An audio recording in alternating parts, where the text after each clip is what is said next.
the first time, security is deployed by name and telephone numbers. INEC declares readiness to open polls for Saturday's election.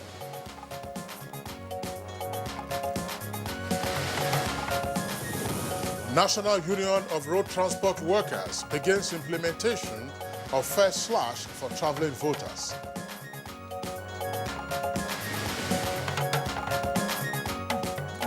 Inhuman treatment of Nigerian citizens abroad will not be tolerated.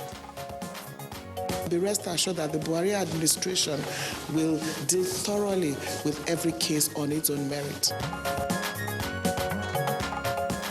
And on Good Morning Nigeria today, we take situation reports and analysis of the rescheduled elections taking place tomorrow.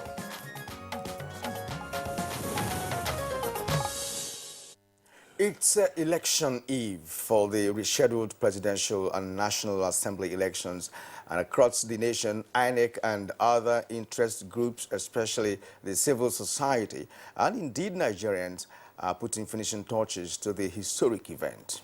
Yes, Kirian, now recall that INEC met late last Friday and reviewed its operations for the elections that were supposed to have kicked off on the 16th of February. But as it turned out, the elections that they hold on the 16th and had to be rescheduled for this Saturday, that is to say the 23rd of February. The chief reason that INEC cited was logistic and operational challenge. All right, and of course, the explanation given by INEC, reactions through the rescheduled elections from various sections of the country, with people expressing their disappointment as the news came to Nigerians about 6 hours to the commencement of the exercise. And Kirian, certainly if the elections hold as planned, that's to say this Saturday, it will be historic in several ways. As we have indicated on Good Morning Nigeria, this, of course, will mark the 20th anniversary of Nigeria's uninterrupted democracy. Now, Nigerians will once again go to the polls this Saturday to elect a president and 469 members of the National Assembly that will pilot the affairs of the country in the next 4 years. Well, there's certainly no doubt about that, Kinsley, especially if you consider the interest shown by all classes of people, particularly the youth, since the start of electioneering activities months ago, which ended Thursday, 12 midnight, the deadline for electioneering campaigns. That is to say, the deadline for the campaigns for the presidential and national assembly elections taking place tomorrow. Now, according to INEC, there are more than 84 million registered voters, but of that number, just some 72.7 million are expected to participate in the elections taking place tomorrow. And Kirian? Yeah, of course, since the postponement, INEC has been briefing Nigerians and international observers on progress report ahead of the election on Saturday. Well, Good Morning Nigeria has, since the beginning of this week, been counting down to E-Day. And today, of course, we shall be having another set of guests, including INEC officials, to provide an update on the final preparations for the elections that are due to begin tomorrow. And indeed, there are many questions to ask. Is INEC now finally prepared for Saturday's elections? Have the logistics and operational challenges that led to the rescheduling of the election been taken care of? What are the expectations of Nigerians and the international community? Thank you for joining us on Good Morning Nigeria, reaching you as usual on the Africa's largest TV network, the Nigerian Television Authority. My name is Kirian Umayo. And I'm Kingsley Osadolo. I join my colleague Kirian in also welcoming you to the program, in the course of which we shall bring you our complimentary segments. And these include newspaper review, business post forum, and others. But first, let's take the news highlights by Comfort Amodo. Good morning, Comfort. Good morning, Kingsley and Kirian. Here is the morning news. And President Muhammadu Buhari has advised Nigerians of voting age not to allow anyone to discourage them from exercising their rights as citizens and voters in tomorrow's general elections. He gave the advice in a nationwide broadcast ahead of the general elections. He said to vote means that one believes in Nigeria and the excellent things the future holds for the nation and its people. The president said no matter the political leanings, everybody believes in Nigeria, in the noble principles for which it stands and in the values the citizens strive for our beloved nation to uphold.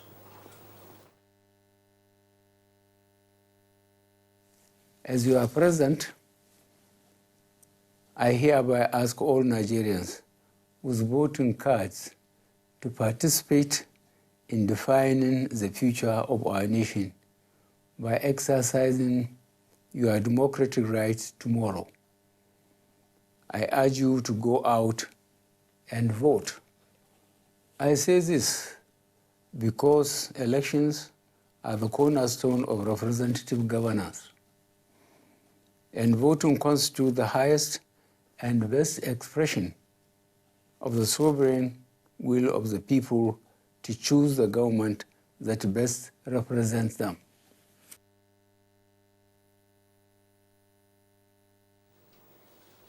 And 72.7 million Nigerians to decide the fate of candidates for the 2019 elections, as INEC declares its readiness to open the polls at 8 o'clock Saturday morning. INEC Chairman Professor Mahmoud Yakubu gave the assurance during the daily press briefing by the Commission in Abuja.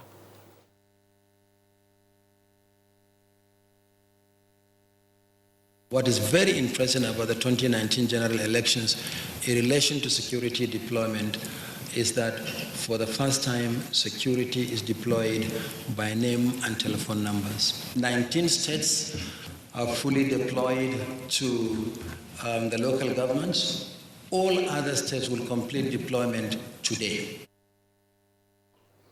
And passengers traveling for election have started enjoying 50% reduction in transport fare, a subsidy by National Union of Road Transport Workers to cushion the effects of double spending as a result of the rescheduled elections.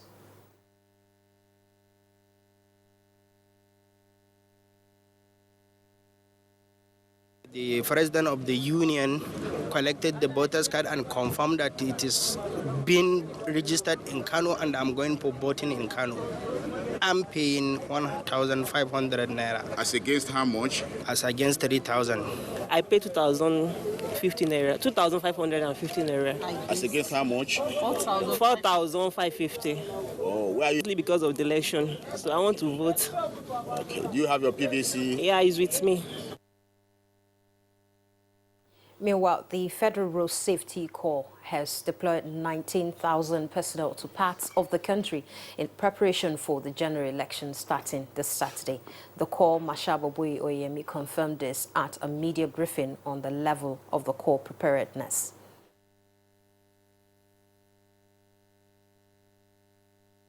All the deputy commercials have been moved to the various districts geopolitical zone, and the assistant commercials have been moved to the states to ensure that we give maximum support. This is a national responsibility.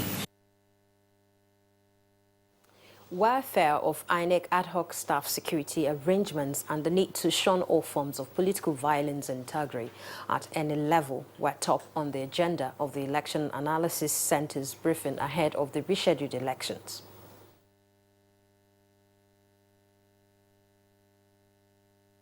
The challenge we are facing in these elections is not something that is new in the history of the country, but our findings have shown that the way they have instrumentalized fake news and disinformation, that is what is affecting what is happening on ground.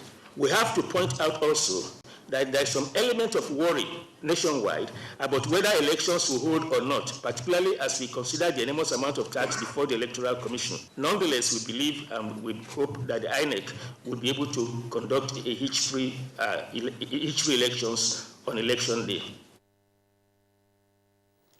And as international donor agencies continue to render assistance to victims of Boko Haram in the northeast, the King Salman Humanitarian Agency of Saudi Arabia has weighed in with a donation of food items worth 3 billion naira. The leader of the Saudi delegation says the Saudi Crown Prince is touched by the plight of the IDPs.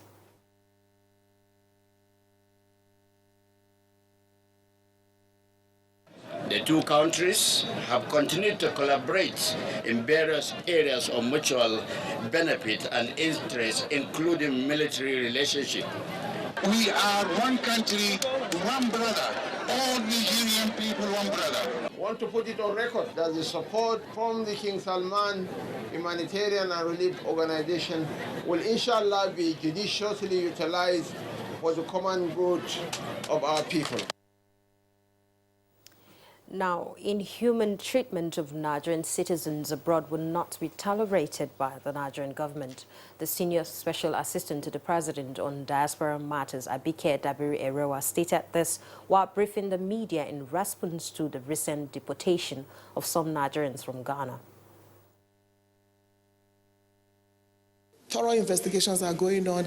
Each case will be treated on its own merit. If indeed you are Mr. A, you committed a crime, you'll have to pay for it. But if you are Mr. A, you did not commit a crime, you are assumed to have and you're in inhuman treatment, be assured that the Nigerian government will look into every case on its own merit. But right now, the Nigerian ambassador is meeting with all the relevant bodies, starting with the Comptroller General of Immigration, to explain what really happened. So let's stay calm, obey the laws of wherever we find ourselves, and be rest assured that the Buhari administration will deal thoroughly with every case on its own merit. Meanwhile, the Nigerian High Commissioner to Ghana, Ambassador Michael Abikoye, has presented a letter of protest to Consultation to the Ghanaian government over what he described as inhuman treatment of Nigerians by the country's immigration service by deportation of 723 Nigerians in less than 1 year. ECOWAS Protocols Convention is so clear about this, and the nationals of ECOWAS country does not even talk in terms of residential permits as they live peacefully with that area. The Ghanaian Immigration Service has issued warning to all landlords that they should insist that they must have, all foreigners must have resident permits and legal stay before they can give them houses. And that's the news for now. Good Morning Nigeria continues in a moment with Kinsley and Kieran.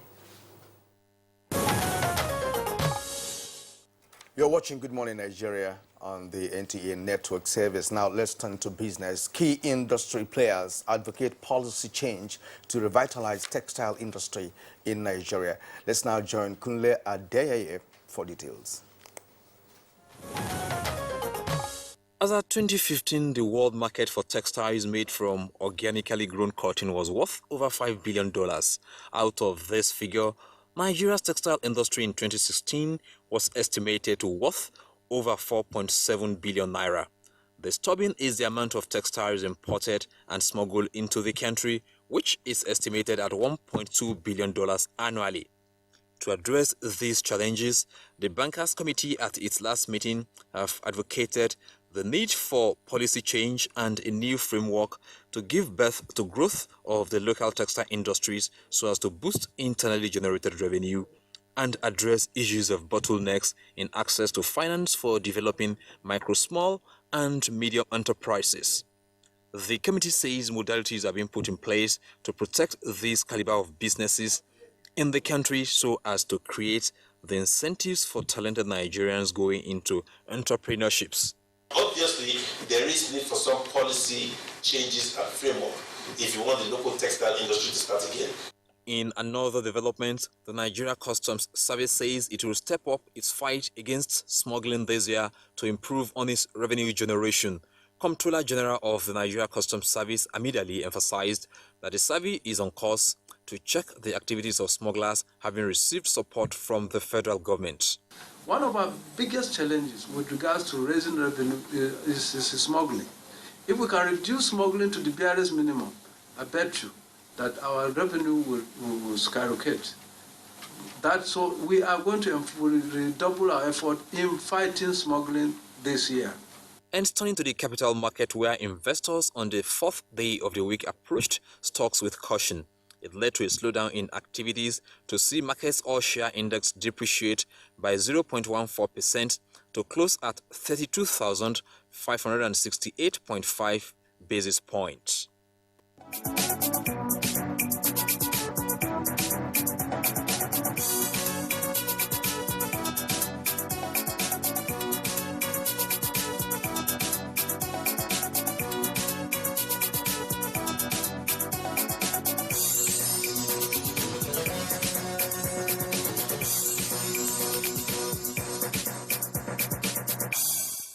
with business news.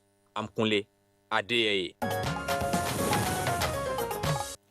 Thank you, Kunle, for the update on business. Next for us on the program is a review of the papers we have with us this morning.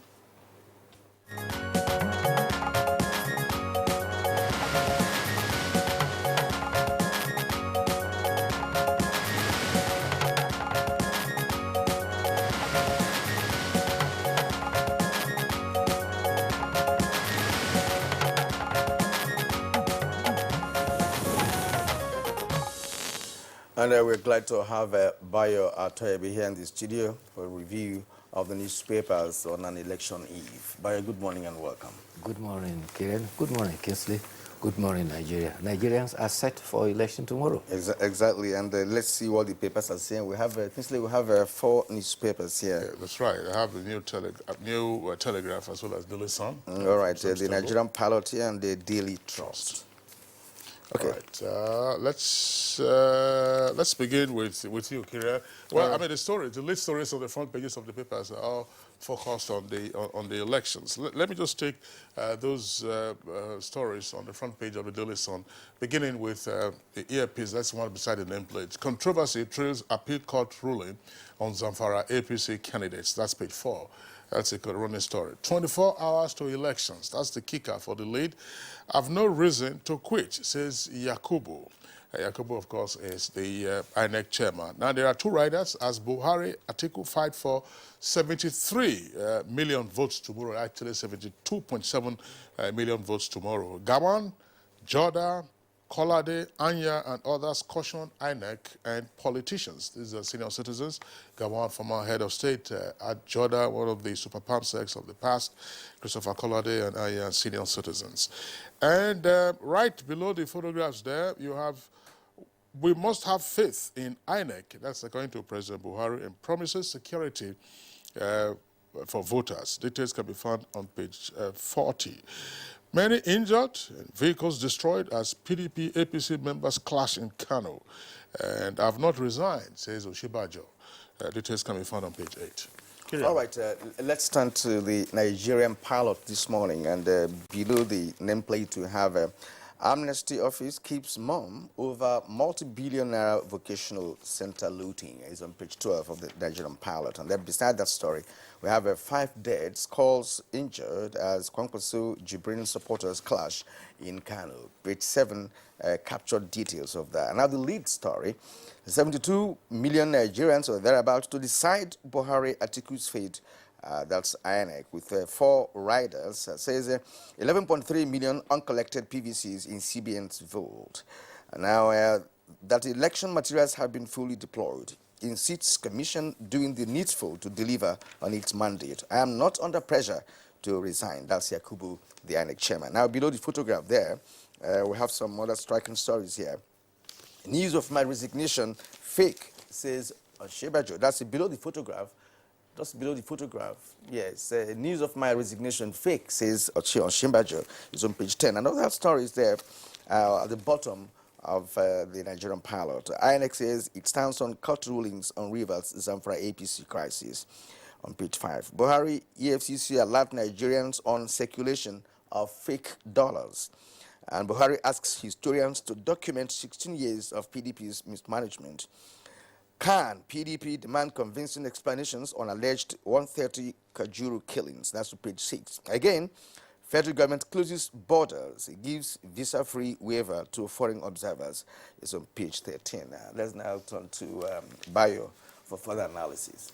Yes, the nation is set for the general election tomorrow, and the chairman of the Independent Electoral Commission held his 4th daily briefing yesterday, and he said 72,775,585 persons, constituting 86.3% of registered voters, have collected their PVC and will be participating in the elections tomorrow.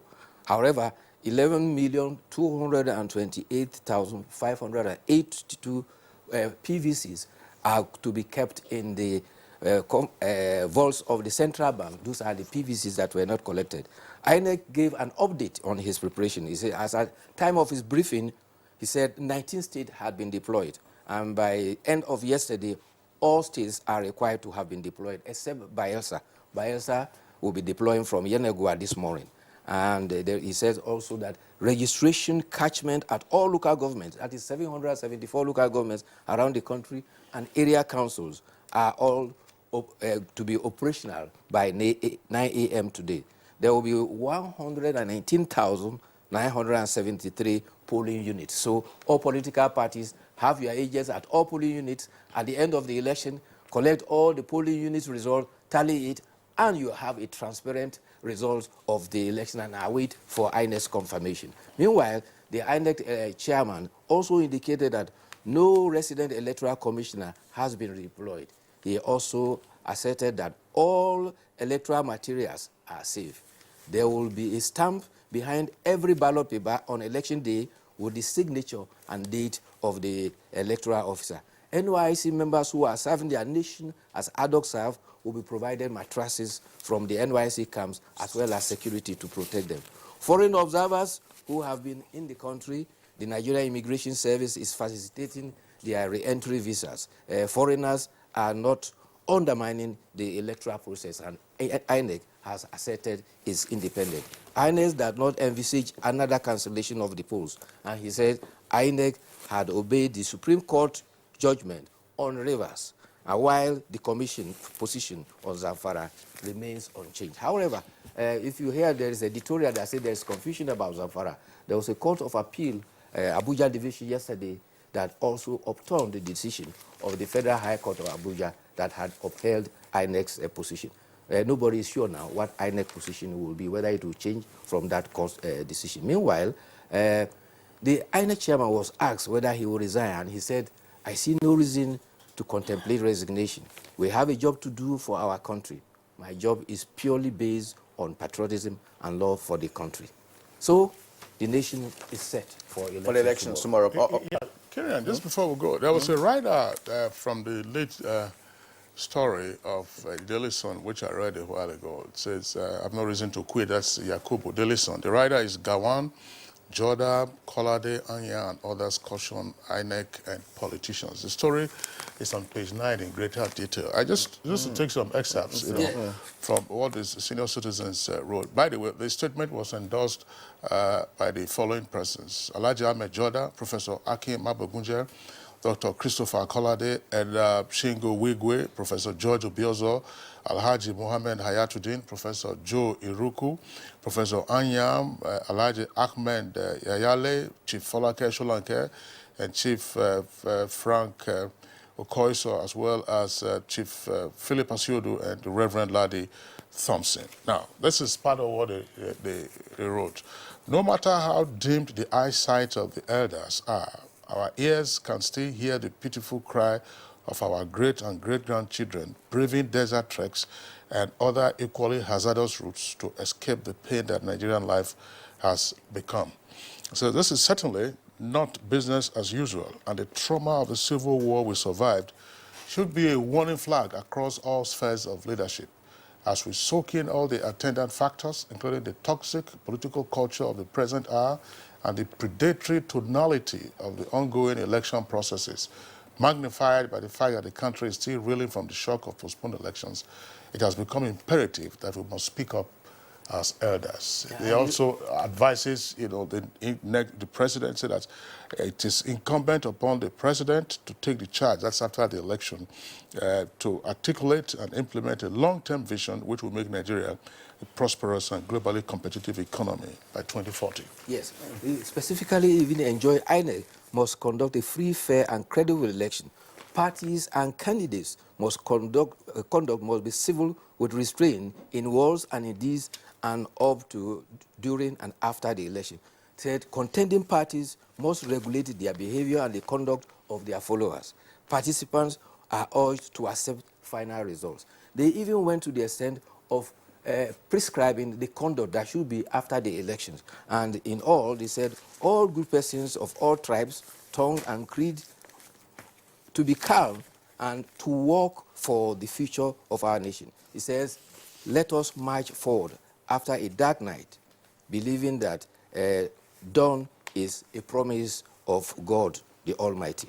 We are eager for a united, peaceful, and prosperous Nigeria. Yes, Bayo, I think what they did is a welcome development. But one thing to take home from all they have conceptualized and put together is, of course, to regulate the behaviors of key actors in all of this, because these are politicians. You know, we have their record and trajectory, you know, when it comes to election matters. So that's why it's very apt, you know, for these elderly persons in Nigeria, you know, to air their voice, you know, with respect to the elections that will come up tomorrow. Yes, like it is almost said, elders cannot be there in the market square and the skull of an infant is crushed. And like it is said, the political actors are cutting down a huge Iroko tree in the Nigerian forest. And they as elders can foresee the peril that could come from that, the fall of that huge tree. And that is why they have sounded this sound of warning for all. And it is left for all political actors and all voters to abide by this so that we can have a peaceful election. All right, let's return to the headline stories on today's national dailies. Now I have a Daily Trust newspaper. Directly below the nameplate of a Daily Trust newspaper, we have a Kwankwasia rep, Jibril supporters clash, 5 killed. We told you that in other newspapers. Now, EFCC raises alarm over fake dollars circulating in Nigeria. It's on page 3.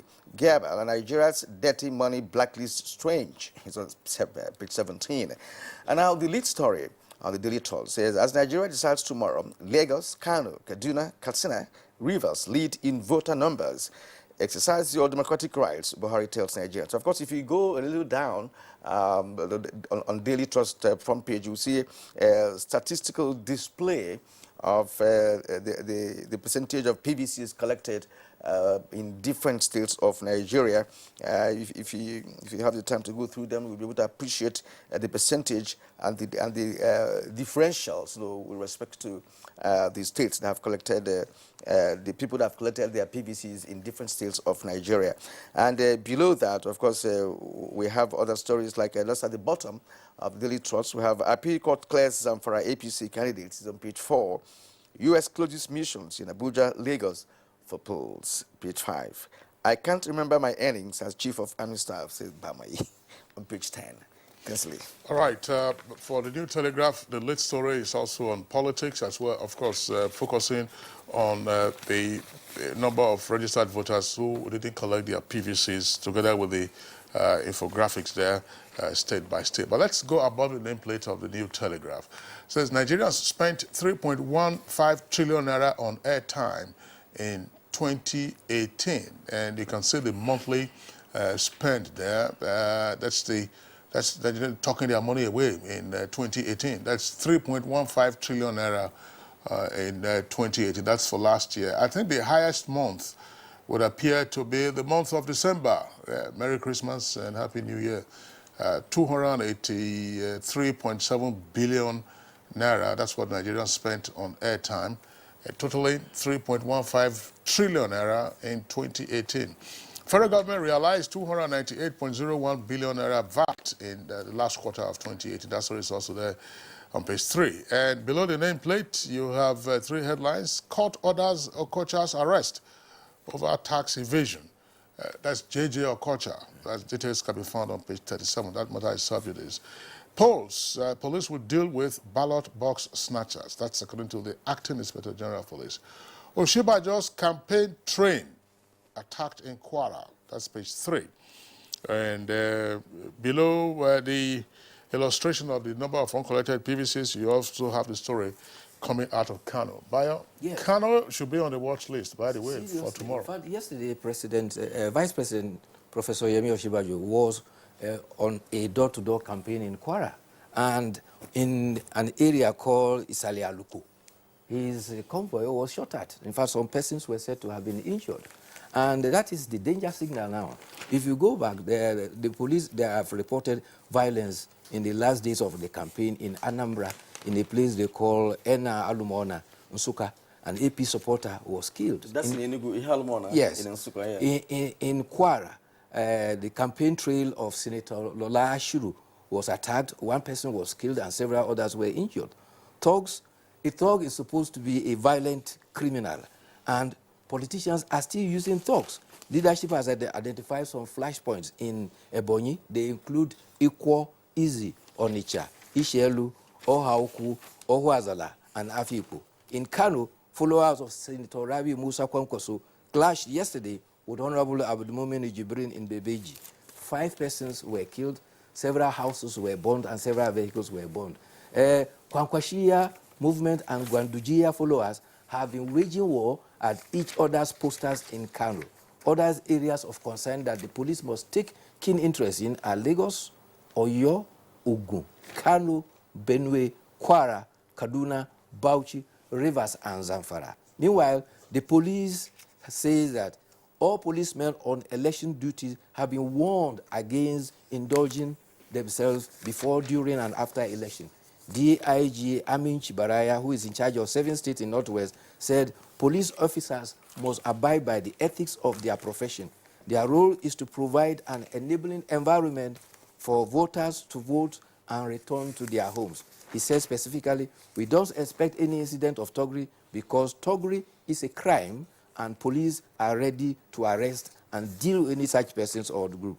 There are unusual problems, and these ones usually occur when voting is over and ballot papers are escorted from collating centers. Police is alert to stem any development that would destroy. Right. It is quite regrettable that just few days to the election, we're beginning to have some cantankerous situations in different parts of the country, and yet the election has not even taken place. So what happens after the election? Well, that will be for analysis a day after the election. For now, let's go to the editorial for today, which is also on the election. Let tomorrow's votes count. We were taking that from the Nigerian pilot. And just one paragraph before Bayer comes in. Once again, eligible voters in Nigeria will be heading back to the polls tomorrow for the all-important presidential elections, which were abruptly postponed last Saturday. Bayer, briefly. Well, the editorial is still happening on a peaceful election. And it is not far-fetched because the paper is saying that voters are heading back to the polls, but they should also endeavor to put the postponement behind them.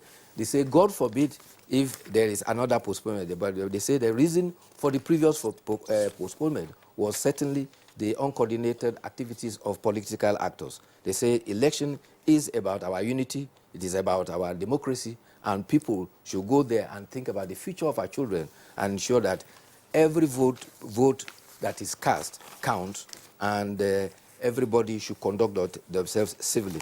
They said the fears of insecurity has been allayed, but it behoves on political actors to prevail on their supporters to maintain peace and security. And he says security men also should be neutral and should protect the voters. Above all, they charge that all, including political parties, candidates, voters, security men, media, foreign observers, and local observers, all of us should put our hands, join hands together and be committed to the ideals of democracy so that we can have a free, peaceful, and credible election.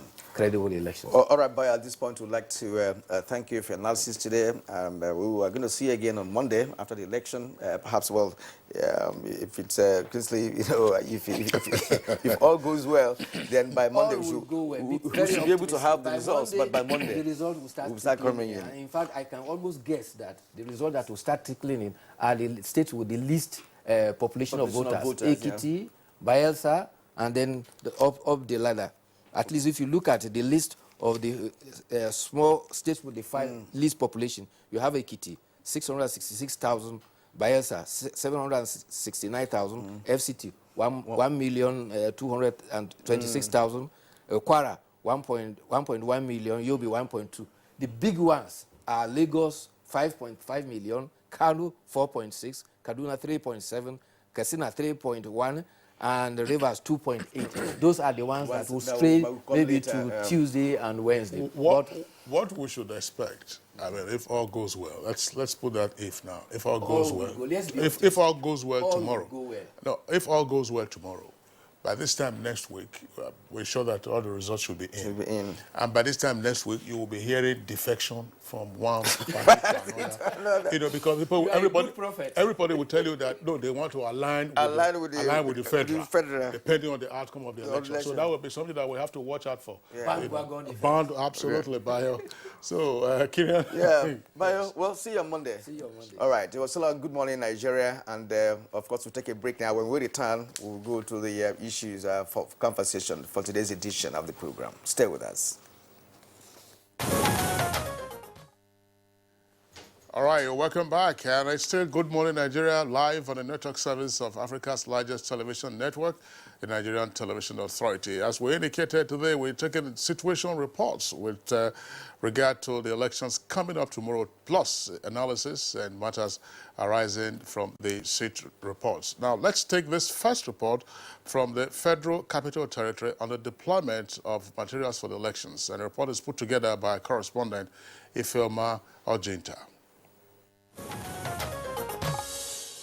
I'm right at the FCT INEC office, where all sensitive materials for the conduct of Saturday's elections have left the premises of the FCT INEC office to various area councils. And here with me supervising the conveying of the sensitive materials is the Resident Electoral Commissioner, INEC FCT. Those who are going to work at our hard work staff will sleep at the camp, that is RAC camp. It has been already been arranged, everything is in place, so by the grace of God, by today, tomorrow, they will sort it each unit by each unit, and each of their ad hoc staff will be ready to collect them, and by the grace of God, on Saturday, by 7 o'clock, they will be at the polling units, and election will start 8 o'clock. Electoral officers of the 6 area councils in the FCT, some observers, journalists, as well as political party agents were on hand to witness the process. As far as we're concerned, I think we are satisfied and we are okay with the level of preparation so far. They're doing a wonderful job. I don't see any complications here. I don't see any irregularities. Everything is working as it should. From what we have seen, I think everything is going smoothly without any problem. Now, it may interest you to know that all these trucks conveying sensitive materials, mainly ballot papers and result sheets, were escorted by heavily armed police officers to their various destinations. We just finished sorting them out. For municipal is ready now. We are moving to my LG. Okay. Yes, to Caro office. And we also have another report, and this time from Uyo, on the deployment of materials for Saturday's polls, as put together again by Ifeoma Ojinta. Thank you, studio. We are right now at the Central Bank of Nigeria here in Uyo, where the distribution of sensitive materials is going on. We have party representatives, we have civil society organizations, we have the election observers, and of course, a high presence of security on ground taking part in this exercise. And right now, I have with me the Resident Electoral Commissioner and Home State Mike Nagin. Can you tell us how the exercise is going on? Well, it's been very fine. You always be witnesses to what we've been doing here. Anywhere from now, the vehicles are coming in, and we're going to be taking the far-flung places of the state. And we are very sure that very shortly, having regard to the kind of terrain that we have in Akwa Ibom and the road network, we are very sure that very soon materials will be in the respective local government. And that's what is going on right now. So it is work in progress. My last message, continuing message to our people here is that all of them should come out on Saturday, that we are providing equal opportunity, equal chance to all political parties and candidates in this election. This election is not about, it's about the people of Akwa Ibom State to make a choice of who they want to be their leaders at all levels. That's all our job to do. The process is what we're interested in here. And happily, we have ensured that all stakeholders, they validate every stage of what we have been doing so far. So far, so good. We are good here. Okay, sir, how would you rate the security situation in Akwa Ibom? Presently, we recorded some issues in the state eve of the schooling program. How is the security situation? I think that my attitude about issue about security is that our focus should be those who are creating insecurity in Akwa Ibom State. And who are the people? They are the political elite. I am not aware that the Nigerian police has been recruiting thugs. No, it is the political elite who are recruiting thugs. Who were those who were responsible for the setting ablaze of 13 vehicles at Obuja? They are the political elite who have engaged thugs to do that. So all the insecurity problem we are having in our country, in Akwa Ibom State, are all traceable to the political elite, reprobate political elite. All right, we still have another report this time from Kano with regard to the deployment of materials for tomorrow's election. Here is our correspondent Fatima Sanusi Karaye with a report. As preparation for the presidential and National Assembly elections heightened, INEC in Kano is distributing sensitive materials to the 44 local government areas of the state. In compliance with the Memorandum of Understanding between INEC and NURTW, these vehicles are stationed to convey these sensitive materials to their various destinations. Here with me is the head of voter education and publicity. We have said, yes, in front of Central Kano, you have seen the vehicle lying down there. They will enter, take a particular local government and left.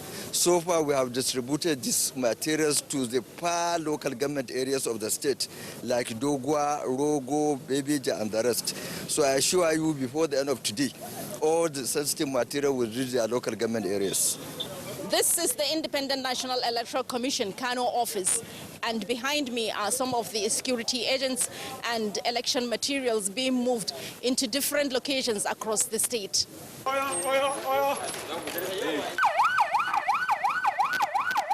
This assurance by INEC, it is hoped that these sensitive materials will get to the 44 local governments of the state on time, and voting will be done on time. Thank you very much, Fatima Sanusi Karaye, for that report on the distribution of election materials in Kano. Now, we've taken a number of reports already. We have guests with us in the studios to discuss this issue in greater detail. First, let's welcome Aliyu Bello. He's the Deputy Director of Voter Education and Publicity of the Independent National Electoral Commission. Aliyu Bello, pleasure to have with us on the program. Good morning, and thank you for having me. Okay. Also with us in the studios, we had him last Friday, just on the eve of the shifted post. He's the first Public Relations Officer, Assistant Commissioner of Police, Frank Umba. Pleasure to have you with us again on the program. Thank you. Okay. And still joining us this morning for the conversation is Mma Aldi. Mma Aldi is the General Secretary, Alliance for Credible Elections. You are welcome to the program. Thank you for having me. And also from our Lagos Network Center is Dr. Afolabi Akyode. She's a chairperson, Transmission Monitoring Group. Thank you for joining us. Dr. Abiola Akyode Afolabi, it's nice to have you this morning on Good Morning Nigeria. It's a pleasure being here. We may well start by asking the INEC officer the first question, right? You know, exactly a week ago, we were on this platform, you know, when we have told our viewers that INEC is fully prepared for the 16th of February scheduled election, but that didn't hold. Today again, we are having another INEC official with us on the eve of the scheduled election. When it comes to materials, we have listened to some reports that showed that materials have moved and all of that. But I would like you to reconfirm this for the benefit of our viewers this morning. How prepared is INEC? Thank you once again. I think the most important thing is said. The reports that came in have actually confirmed the state of preparedness by INEC to conduct the polls tomorrow. So on the 23rd, that is tomorrow, everything is set. The Commission hits the ground running for the elections. It will definitely be a successful outing because So far, so good. I can even add, so far, so excellent. Everything is on ground. Our officials are already out there. Materials ready. Everyone is set for the elections. Yeah, well, you've introduced some superlative adjectives. So far, so excellent. I was just wondering, the reports have talked about materials being moved to the appropriate locations. Yes. But earlier in the week, there were reports of the misallocation of sometimes sensitive materials. Result sheets for Lagos were found in some other location, some other state. Result sheets or some other sensitive materials not meant for Kaduna were found in Kaduna. There is a presumption that INEC would have taken care of some of those instances of misallocation. But just by any chance, tomorrow when the materials are opened and voters go to the polls and they get confronted with materials meant for another location being in their polling booth, maybe several distances or several miles away, what should happen? I think those were some of the infractions that happened last week and affected the exercise. So by now, all of such have been corrected and everything is now ready, because over the week, what the Commission kept doing and doing it well was to ensure that every material that is due to go to a particular place is on that place in the right quantities and quality. So those mix-ups that were experienced before have been sorted out. I'm just saying, conditionally, if it turns out that voters get to the polls tomorrow and the result sheets are not the appropriate ones for that particular area, what should happen? Because voters, you can know the state of mind, you can guess the state of mind of a voter. So say, hey, listen, this was what happened last week. So what should happen? Advise the voters and also give an advisory to all other stakeholders in the process, just assuming it happens. In the first place, let me insist that it will not happen. When it happens, it's not for the voters to now go out of their way to condemn the exercise. The officials that are managing the polls would act in accordance with the provisions and appropriately get all of these material that were not there to ensure that the polls succeeds. These other infractions of having materials out there in the wrong places have been sorted out. However, if in the event, like you said, something happened and one or two items got missing or are not in the right place, the officials that are manning the polls at that particular location, that is PU, will definitely call the supervisor. The supervision of the exercise is not from PU level, that is polling unit level, to state level or local government level. It is organized in such a way that every presiding officer reports to a supervisor who covers only 10 units. So there is effective supervision, and a timely response is put in place so that there is an urgent and quick response mechanism actually running through the system. I'm sorry, Mr. Leo Bello, I'm not pushing this to the end because our experience with the conduct of elections in the past shows that before voting starts, we saw that, for instance, in 2015 and some of the rerun elections that the country had conducted. Some persons will come and be demanding to see the result sheet, even before accreditation or voting begins, to be certain that is the authentic one. And that's why I'm asking this question, to say, look, assuming it turns out that some one or two sensitive materials are not available, will voting take place? Or will voting take place despite the mix-up in the materials or non-availability of that material? Would there be supplementation? Would the election be postponed in that particular polling unit? Just to clarify it, so that the voter who goes to the polls tomorrow will have a sense of what to expect, so that nobody's taken by surprise. Unless where it's absolutely impossible to make amend, it is not likely to have polls postponement, because in the first place, each of our officers, when he receives his materials, right from the time he is receiving the materials, he is expected to confirm content and ascertain whether the materials given to him are of the right quantity and quality. If, for a venture, something happened and he did not do the needful checks and he went to field, the supervisor is there. So I don't foresee a situation where, on account of mix-up, a polling unit will lose the opportunity to vote because the supervisors will at all times be supervising at a very close marking to provide those materials. However, should something go wrong, which we don't expect anyway, appropriate actions will be taken to ensure the franchise of those in the polling unit is protected. All right, Bello, really, Kingsley persisted, to get an answer different from what you given earlier on, because invariably, in every election, not just in Nigeria, there are usually such problems that could arise in the process of election.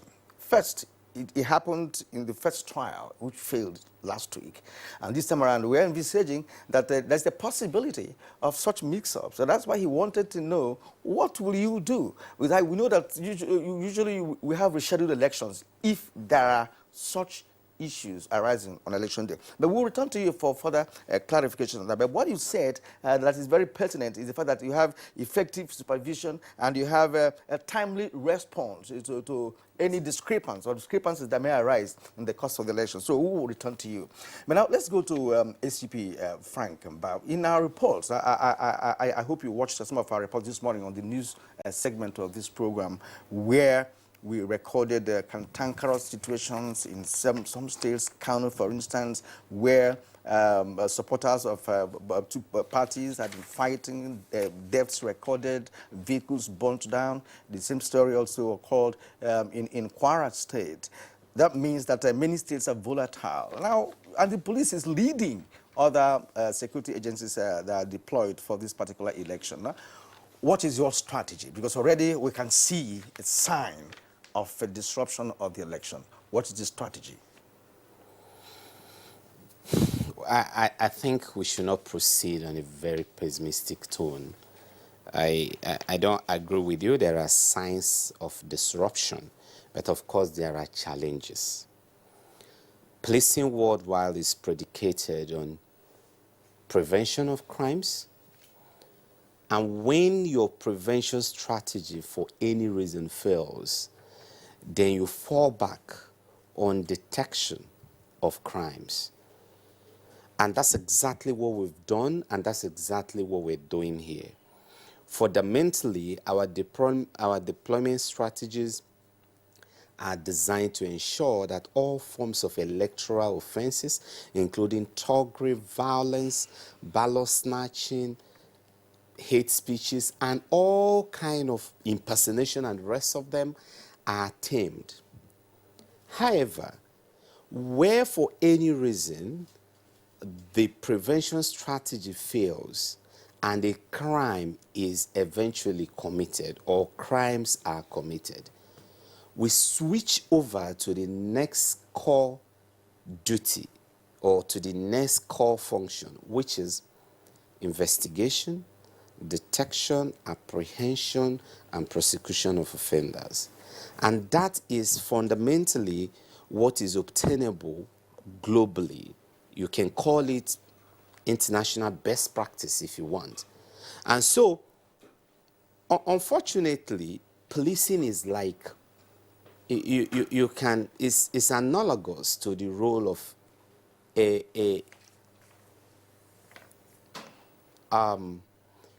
keeper, a goalkeeper in football. I'm sorry again, Kingsley.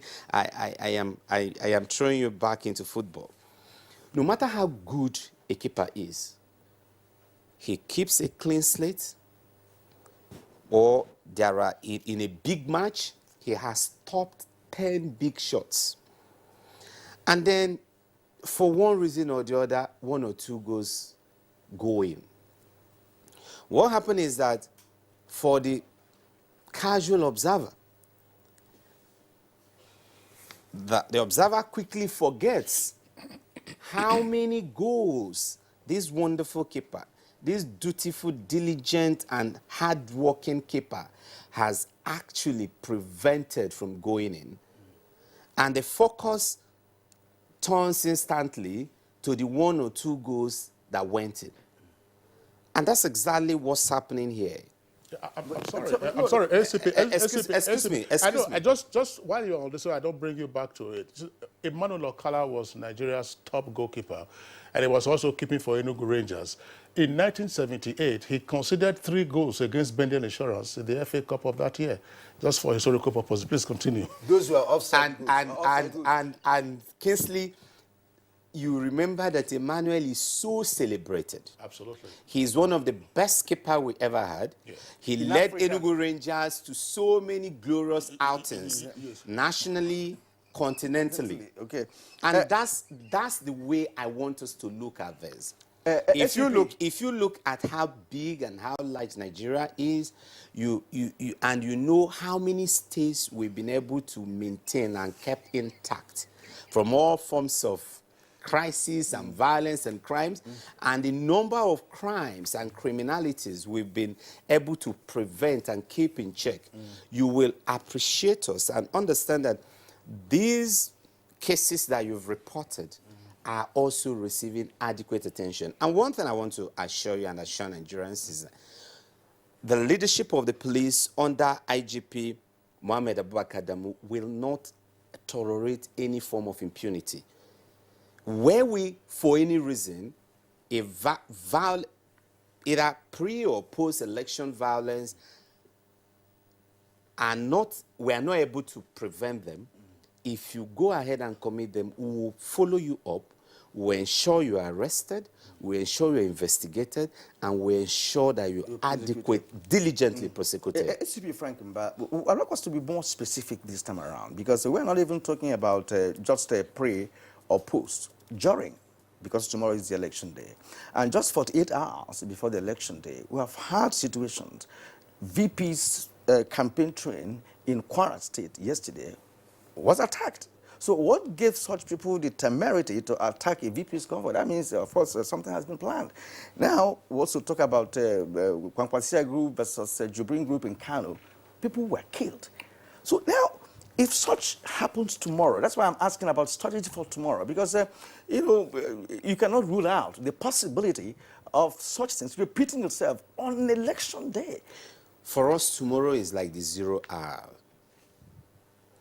And policing operation, the 0 hour, is that point where all your resources, human and material, are concentrated.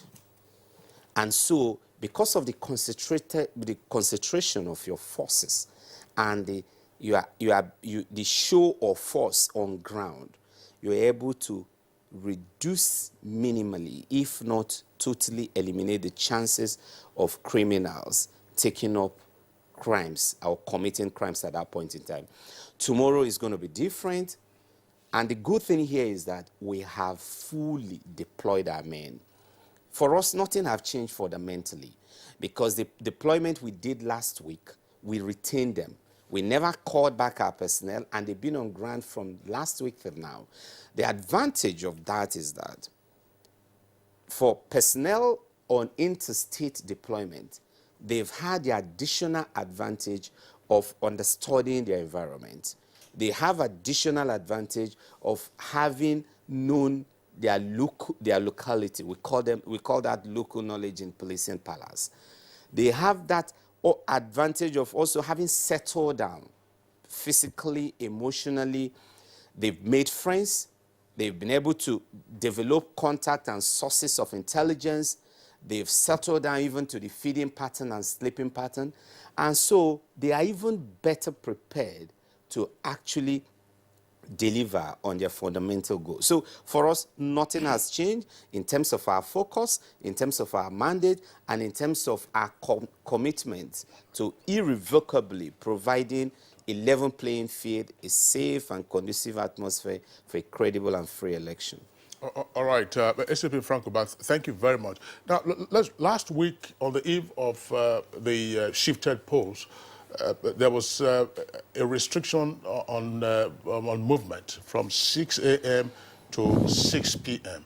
For tomorrow, the 23rd of February, that we're now having the general elections, will there still be restriction on movement? And if so, what is the time delimited for this restriction? Absolutely. the restriction on movement stands, and the restriction is from 6 a.m. to 6 p.m. And we've tried to explain this repeatedly, that the restriction of movement, there's a difference between a ban in movement and a restriction in movement. The difference is not just semantics. A restriction of movement simply implies that people who don't have any reason to move tomorrow should not move and will not be allowed to move. People on essential duties, doctors, medical personnel, fire service, security officials, accredited media personnel, not just any Dick and Harry that calls himself. Accredited media personnel, because some of us are working in the studio and they not have accreditation for elections, but they have duties to perform in the studio. So how do we differentiate This is where the discretionary powers of security personnel come in. And I expect that if you're actually a staff of NTA and you live somewhere within the town and you're coming to work, you should be able to explain yourself adequately. You should provide enough evidence empirically that indeed you are a staff of NTA and that you're on your way to work. Alternatively, if you know you cannot meet up those qualifications, then you leave your house earlier than before. It is just one day. And we must be ready to make what we call national sacrifices. These are things we do for the advancement of our national institution, our democracy, our liberty, our national development, and the rest of them. So we must be ready to make these sacrifices. And I tell people, if you also live in one part of Abuja or one part of Lagos and you registered, your polling station is a couple of minutes away from your house, nobody is going to stop you. But you must be able to convince people on duty that you are going from X point to Y point for purposes of exercising your franchise. And secondly, we also pay higher attention to vehicular restriction, to vehicular movement, and the reasons are clear. We pay more attention to restriction on movement of vehicles because with vehicles, you can ferry arms, you can ferry stolen electoral materials, for example, or forged electoral materials. You can ferry thugs. But when people are walking from one point, maybe from their house to a polling unit, the worst case scenario is for security operatives on patrol to flag you down, pat you down. And once they pat you down and you don't have any offensive weapon or anything incriminating, they let you go. Okay. So essentially, Nigerians must understand that this is not punitive. It is purely an action designed to strengthen further our democracy. Is actually meant to enable them go out and cast their vote without any form of molestation, prevent criminals and hoodlums from taking over the street and hijacking the processes. All right, Frank, ACP Frank, but thank you so much. You know, what you have said has been so self-explanatory, you know, the way you put it, you know, is very comprehensive and understandable.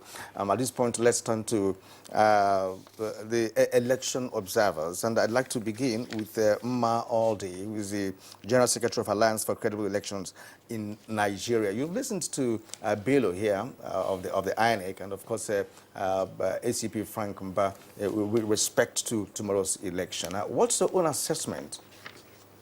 Okay, I'll start by saying that I align myself and our organization to the position of the Nigerian Civil Society Situation Room. Also, we acknowledge the daily briefing by INEC Chairman, which is also in line with our recommendations and suggestions that INEC should brief Nigerians daily on their outlines of activities to ensure that there will be no other postponement, and that we ensure that we have free, fair, peaceful, and credible elections. And we acknowledge the fact that they are on it and doing it. We also are supporting INEC and praying that INEC gets its rights, because all hands must be on deck to ensure that INEC give us free, fair, and credible elections. And as the Assistant Director of Voter Education has stated, and from the report from the different states, even some of our coordinators in the states have also reported to us that INEC, for example, our states in Gombe, Kano, that INEC invited them to come and inspect the materials, which is also good, because we didn't have it going forward last week, and now we have it in this week. It assures us that INEC is on course. And also we are supporting INEC and for INEC to deliver free, fair, and credible elections in all the parts of Nigeria tomorrow, because we will not want to have anything called staggered elections. We want to have free, fair, peaceful, and credible elections in all the states of Nigeria tomorrow. And we are supporting INEC full-time to ensure this.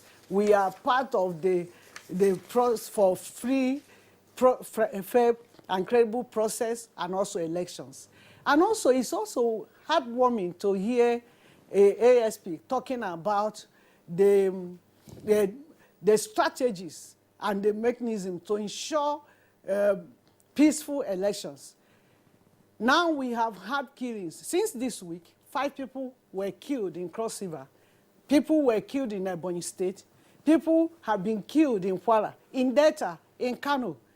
And we are also asking the police to ensure that the people killing are arrested and also prosecuted. We know in the past, from our observation and reports, that because the people deployed, the police officers and security people deployed, especially the police officers, deployed in different states, are from different states. They are not domiciled in the state. They aside their policing duties, because they are not there when they arrest these thugs and electoral election offenders. One of the reasons why they are not, those dogs were not prosecuted in the past, because the people who arrested them will quickly return to their base immediately after the elections, and they are not there to prosecute the people who committed these electoral offenses. And because they were not prosecuted in the past, it has emboldened them to commit the same offense yesterday, in the past also, and they might also want to commit the same offense tomorrow. So we also want to know the strategy that police is putting in place to say that enough is enough. Anybody that commits electoral offense tomorrow or on the 9th of March, year 2019, will be arrested according to ASP, and they investigated and prosecuted adequately, and ensure that that they are punished according to law to deter others from doing that moving forward. And we also know that the law did not give the military power to participate in the elections. So we are not expecting to see the military near polling units. We don't bother seeing them in the borders, but having a role for them is not, we are not expecting to see that tomorrow and on the night. So we are supporting the security personnel, agencies, and agents to carry out their duty, their role, very duty-free, non-partisan. They should not, because we know in the past that the police has always worked on security agencies for the government in power. It's not only with this government, but we are employing them tomorrow. That Nigeria is bigger than us, and Nigeria has to come first for the observers. And he forgot to mention that observers are free to go about their observation tomorrow. Maybe all the observers are accredited, so yes.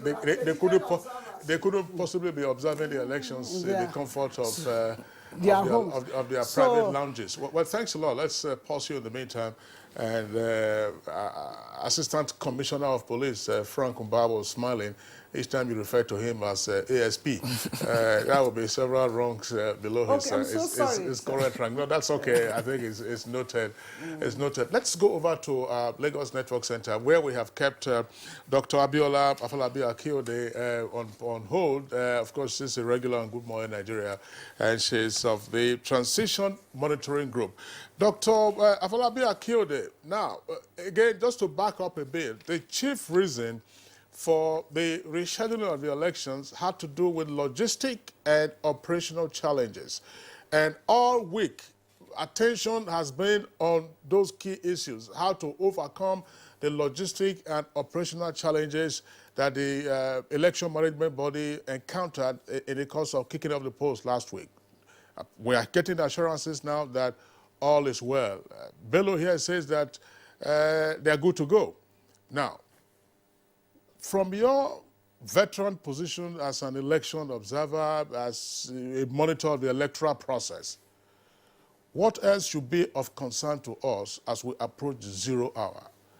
And without being pessimistic, what else could possibly go wrong, and how do we mitigate this?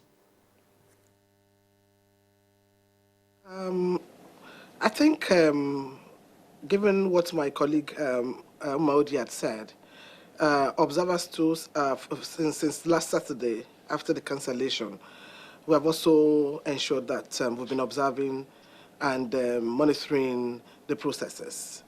As at yesterday, I was actually in Ogun State, where I also met with the REC, also to see how far they have gone, to ensure that things are in place.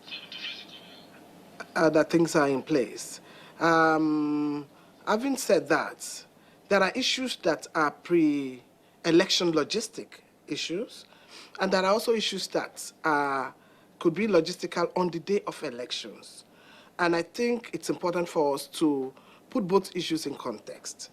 What happened last week was more or less some logistic and operational issues that are expected, to have, been addressed before the elections, and which were not addressed, which led to the cancellation, which are issues that we had called at a point in time for an audit, a review, because it's gradually becoming a pattern, so that we don't fall into that kind of situation again.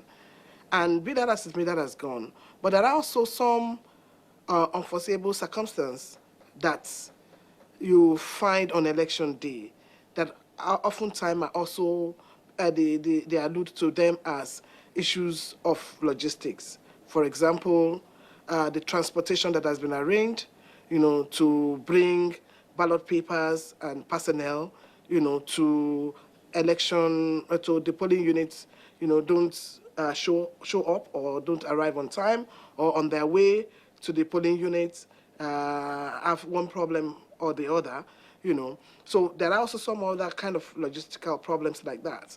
And from like past elections, we also get there and you see that the ad hoc staff that's supposed to operate the card reader does not have enough capacity to do it, or even in terms of capacity to ensure that they do what they're supposed to do in terms of processes. What should be done first, what should be done second, and all of that. Then you find the whole place rowdy, voters trying to tell them what to do and all of that. So we've seen such circumstances.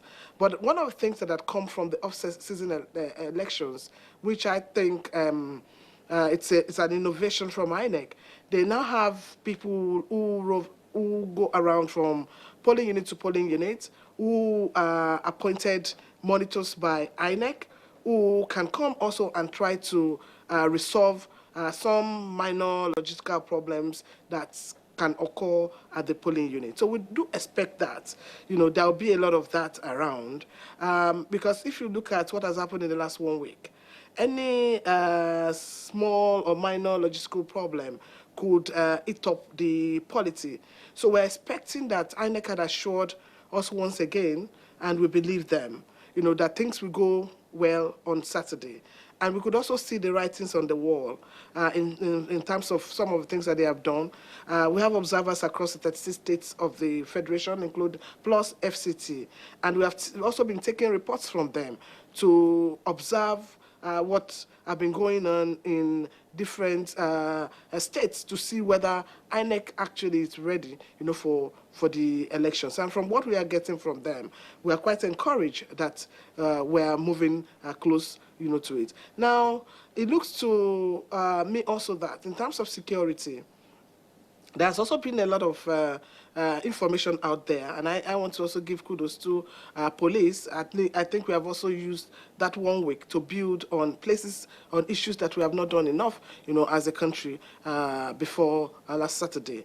With some of the reports we're also getting, a lot of the states coordinators are sending out information. There's a joint security task force in different states, and they have rolled out their hotlines that you can call should in case that you have problems. So people already have numbers for commissioner of police, people that are responsible to ensure that the election, goes on well. So I think that we are gradually moving to what it should be, an ideal election. All right, Dr. Abiola Akiode Afolabi, we appreciate your comments. And Kingsley, her attire this morning shows that she's already on the field. Incidentally, we had her in the Abuja studios last week ahead of the Bosch election. But I think she also raised very salient points. And that has to do with the capacity of ad hoc staff employed by INEC with respect to the issue of handling the card reader, which is a gadget that may become dysfunctional all of a sudden. All right, and how do they handle it if such occurs? Well, of course, we know INEC has made provisions for such occurrences. We will come to you. And more importantly, I mean, without seeking to re-echo what he just said, but look, it is when such glitches occur that the voters who are already massed around the polling station will be given instructions. No, press that one. No, not the other one. The other one you should press. And before you know it, people get impatient. But the INEC Deputy Director is still here with us. He will have the opportunity of responding. These are concerns. So look, how do you mitigate them on election day? Kyria, we have a number of tweets that have come in already from our viewers. Let's begin to take those tweets before we go on a short break.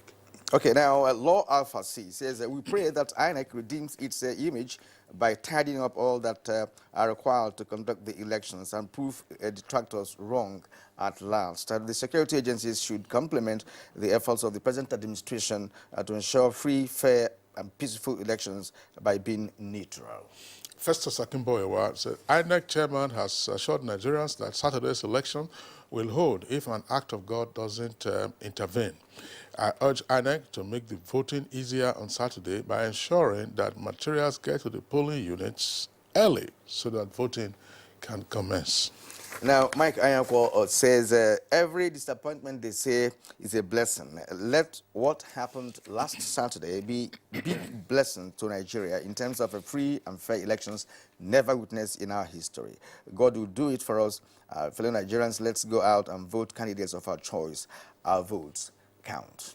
This is from Josh. It says, Nigerians are hoping that INEC will not change the game for us again at the 11th hour. Okay, now, Dr. Solomon, the work-free day is to enable citizens to return to their polling units for the rescheduled presidential and National Assembly elections. Nigerians should take advantage of this gesture from federal government to do the necessary thing, that is, voting only. This is because their vote must count.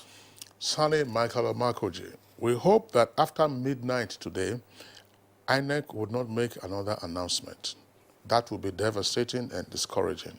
Please, if there's going to be anything of such, they should make that announcement before noon today, Friday. Now, Cure My Nation says, I believe the postponement has given INEC enough time to re-strategize in order to have hitch-free elections. I urge INEC to monitor every material distributed to various zones with hefty and sincere security personnel. May God cure my nation. Babagana Makinta tweets, I would like to know how certain INEC is about tomorrow's election. This is to avoid further financial costs as happened last week. Innocent Yawal James, all we need is a transparent and credible election, despite the unforeseen challenges claimed by INEC, which is now addressed. Security agencies should be taught on why they are deployed so as to know their roles. And he adds, that's Innocent Yawal James, that security agencies should protect the smooth process of the election before and after. That's what Nigerians want. Now, law of Nigerians cannot afford to be disappointed again by INEC this time around. So the onus is on the umpire to deliver now or never. Delay Jack Solomon. Now, just today to the rescheduled elections, we need to remind INEC and other stakeholders that all that we need is free, fair election that will appeal to all. Nothing less. Good luck to Nigerians as they go cast their votes. Well, Kingsley, we have a litany of tweets here because Nigerians are very interested in what is going on. And let's jump to Mutana Farouk. Yes, because we have read from Delta Solomon, we have read from Mike Anyakwo. Let's give others a chance. That's right. Now, Mutana Farouk says, conducting an election ought to have been ordinarily sympathico poll. Well, I hope I understand what he meant there. But it is unfortunate that some unpatriotic elements perceive an election as a syndrome of do or die. I urge all Nigerians to play their civic roles as the INEC requires maximum cooperation from all of us. Yeah. Now, Bubar Umar tweets, Nigerians, the issue is very simple. We are the ones making it difficult. Go out and cast your vote for the candidate of your choice. Wait for the outcome if you wish, but don't move any ballot box.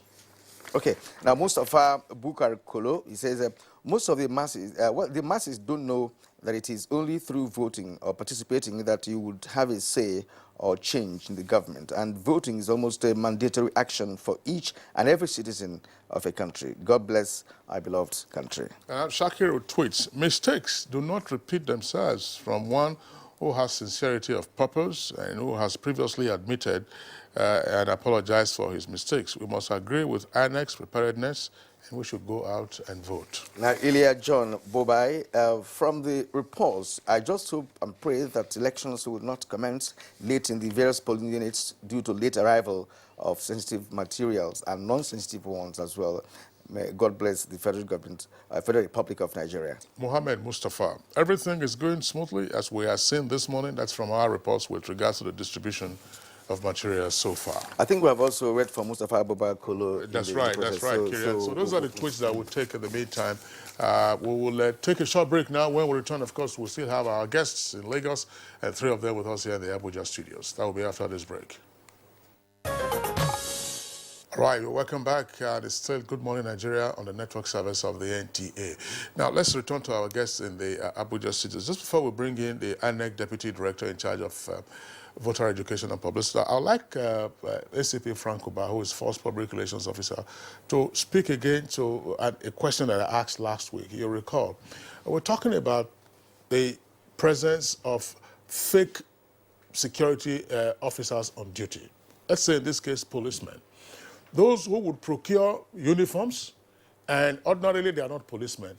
This week, there have been reports of some persons who have been arrested. I've been trying to figure out in which of the states now, where vehicles, I think it must be somewhere in Akwa Ibom or so, where vehicles similar to those that the police now use were being resprayed into police colors, apparently for use on election day. How, once again, will the members of the public assist you to help fish out such fake police officers? And how should members of the public respond to such fake security officers who are on duty? Because these are the kind of things that are likely to spark, some uproar, as you very well know, depending on what the officers are doing. First of all, let me say this. We have a very strong working relationship with INEC. And if you did listen to the INEC chairman yesterday, he equally reiterated the fact that every single police officer or any personnel of any of the other security agencies that will be deployed to the polling booths will have their names, their force numbers, as well as their phone numbers turned in to INEC. by the relevant agency. So, for example, if there is a polling center or a polling booth in front of NTA headquarters, and we're deploying 3 personnel there, or we're deploying 1 policeman or 2 policemen with 1 personnel of the civil defense, we will turn in their details to the INEC official in charge of the poll. He will have their names, he will have their first numbers, as the case may be, or AP number, and then he will have their phone numbers. We will officially communicate that to the INEC official. So any other person that falls outside that list, of course, the INEC official instantly knows that something is wrong, and the person that's a red flag, and we expect the INEC official to report instantly. And for us as police personnel, we've also said that we'll also be having a special tag for them. Beyond these key arrangements, we're also having roving officers that will be going around. The truth is, most people that are not police officers or soldiers or personnel of the regular security agencies, if we see them, we know them. And because we'll be actively looking out for them, both by our operatives who are deployed overtly and by operatives who are deployed covertly, we want to believe very strongly that they can't have any space to operate. So if there's any politician out there, or if there's any unscrupulous Nigerian out there who is thinking or making plans to deploy fake policemen or fake soldiers or fake operatives from any other security agency, the person is doing so at his or her own peril. We will track the person, we will identify the person, we will arrest the person, and will make the person pay dearly for those offenses. Because we will take the person through the whole gamut of the law, I will make the person to pay, will make the person, will bring the full weight of the law to bear on such offenders. And I think Nigerians don't have to panic about that, because we'll be on ground. The Inspector General of Police himself will be out tomorrow. Every single police officer in Nigeria, our colleagues from other sister security agencies, we will all be out tomorrow. And I don't think any single individual can stand our collective will as a people. Okay, well spoken, but that question from Kingsley is very apt, because in the months preceding, February, we've also had some, cases of people being arrested for having dozens of police or military uniforms. The good thing is this: those arrests are not being done by police officers from Ghana. These arrests you are alluding to are not being done by police officers from Burkina Faso or police officers from India or Great Britain. We are the ones doing those arrests. And that should send a message to you. That should tell you that we know our onions. We know what we're looking out for. We've done our threat analysis. We have intelligence operatives out there sending us reports every day. You should know that a lot of those arrests were predicated upon raids that we carried out. Those raids were intelligence-driven. They were purposeful. They were target-oriented. We know what we were looking for. We went after what we were looking for. We got what we were looking for. Okay, now that's good assurances from you against tomorrow. So now let's come to Bello before we go to Lagos once again, because Bello is of the INEC voter education and publicity. Well, there are some comments made by the two observers we have here, Mma and Biola, and that has to do with the competence of the ad hoc staff that INEC has hired. Well, in the case of a dysfunctional gadget, on an election day, do they have the capacity to manage the crisis and yet allowing the balloting to continue? That's a very big question. Another one is the fact that you have already told us that all other arrangements have been made with regards to the logistic reasons that led to the cancellation of last week's election. Now, we want to hear from you again as you speak to us on these two issues.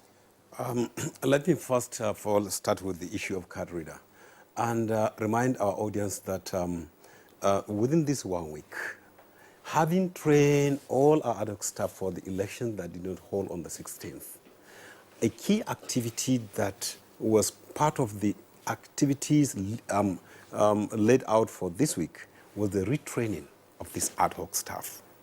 The retraining has more to do with card reader, just a refresher training, which was conducted already.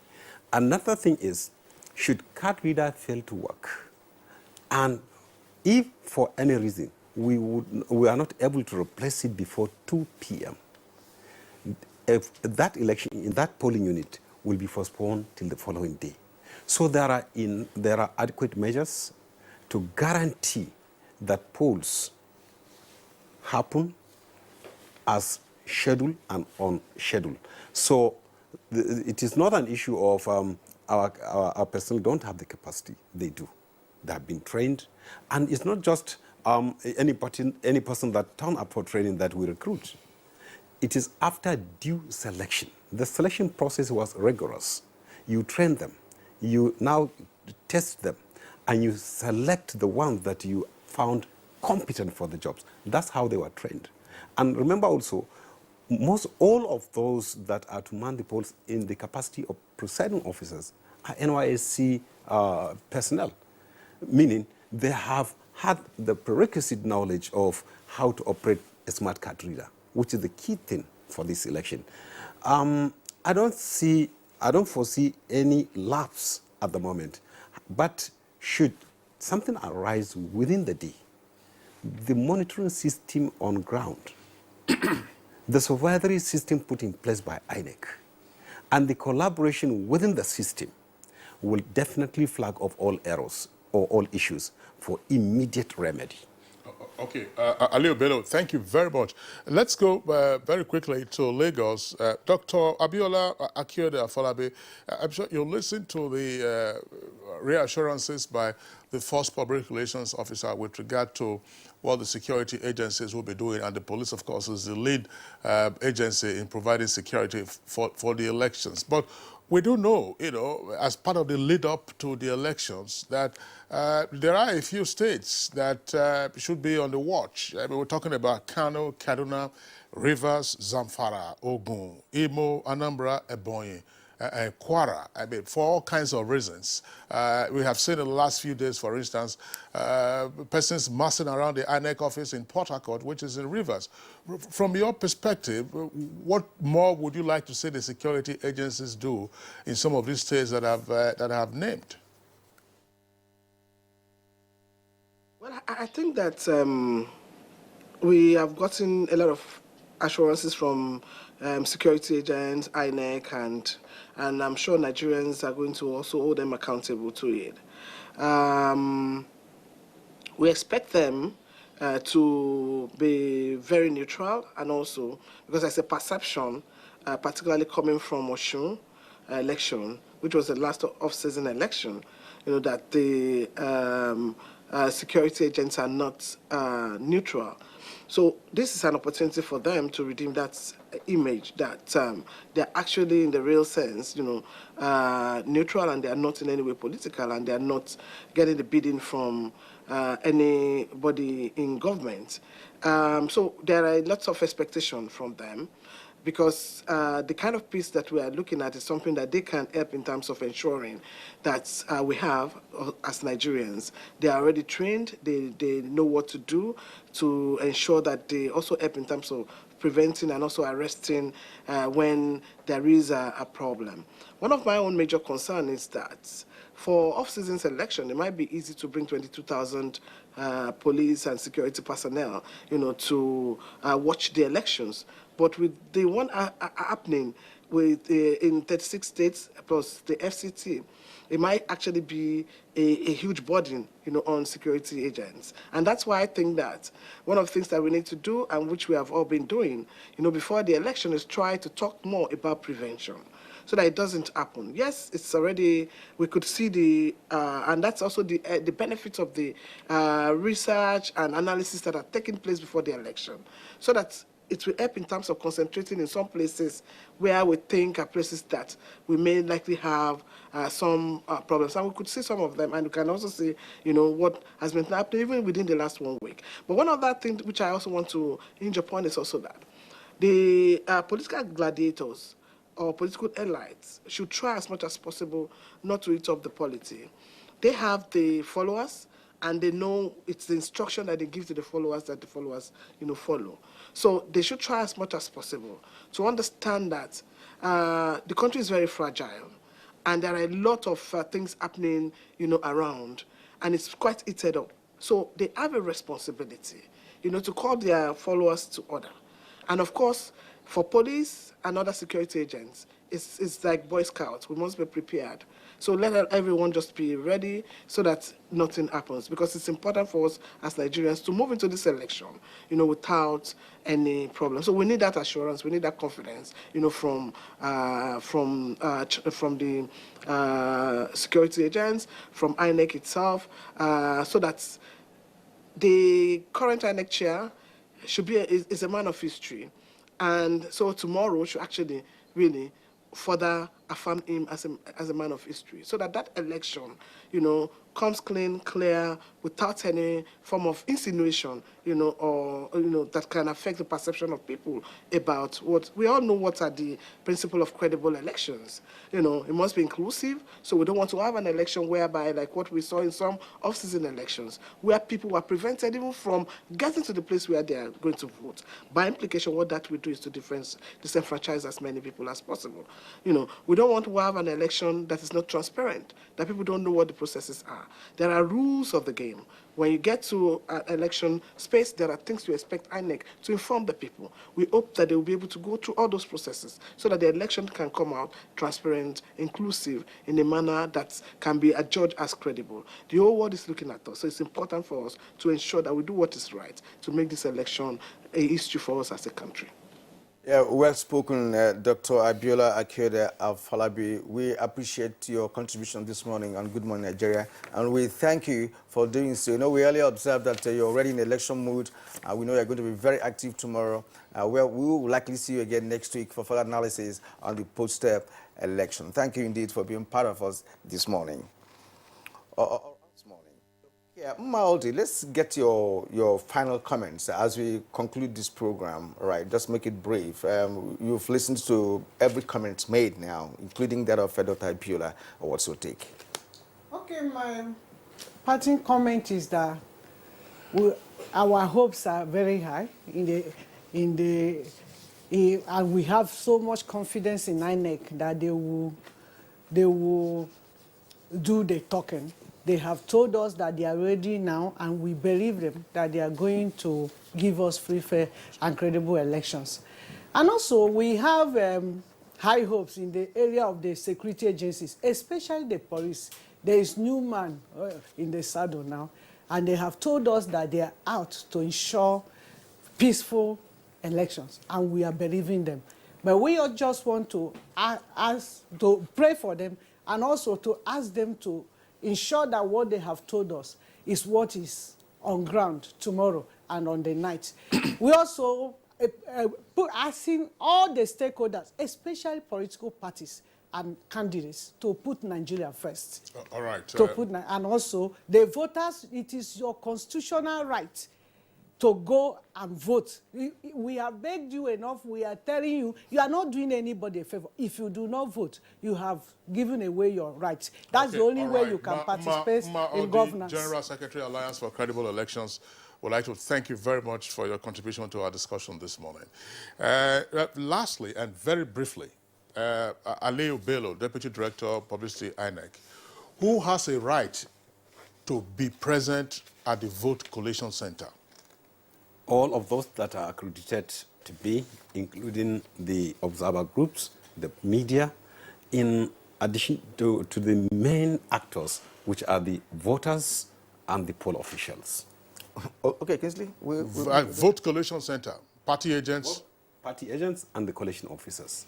All right, on that note, we'd like to thank you, Ali Bello, INEC Deputy Director of Voter Education and Publicity. We hope to see you sometime next week for post-election analysis. Thank you indeed. And of course, ACP Frank Mba, First Public Relations Officer, it's been a pleasure talking to you. And of course, we're also going to talk to you after the elections, for us to do analysis of how your men were able to handle the election this year. Thank you indeed for coming. It's always a pleasure. All right, now let's see what weather looks like for the rest of the day. Join us on the weather forecast. Presently, we're experiencing good horizontal visibility across the country, and this should enhance free movement for as many that intend traveling to cast their votes.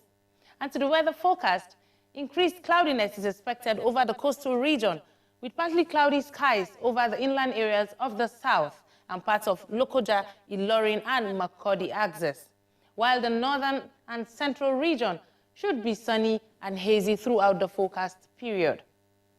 Thunderstorms activities are anticipated in the afternoon hours over Lagos, Port Harcourt, Calabar, Yenagoa, Enugu, and Owerri axis in the afternoon hours, while residents of the north are expected to still watch out for sunny and hazy conditions. And that's where we conclude the weather forecast.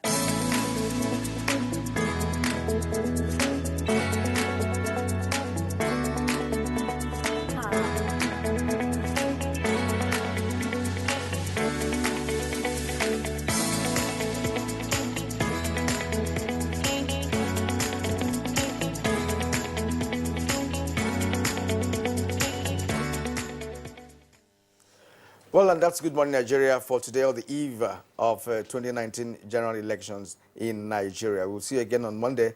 I am Kirian Umaya, asking you to please go out there and cast your ballot. And I'm Kingsley Osalolo. I join Kirian in thanking you for being with us. And of course, do not forget that elections will come and go, but this great country of ours, Nigeria, will remain. So please treat Nigeria very tenderly by making the elections peaceful and agreeable. Do have a lovely day and a lovely weekend ahead.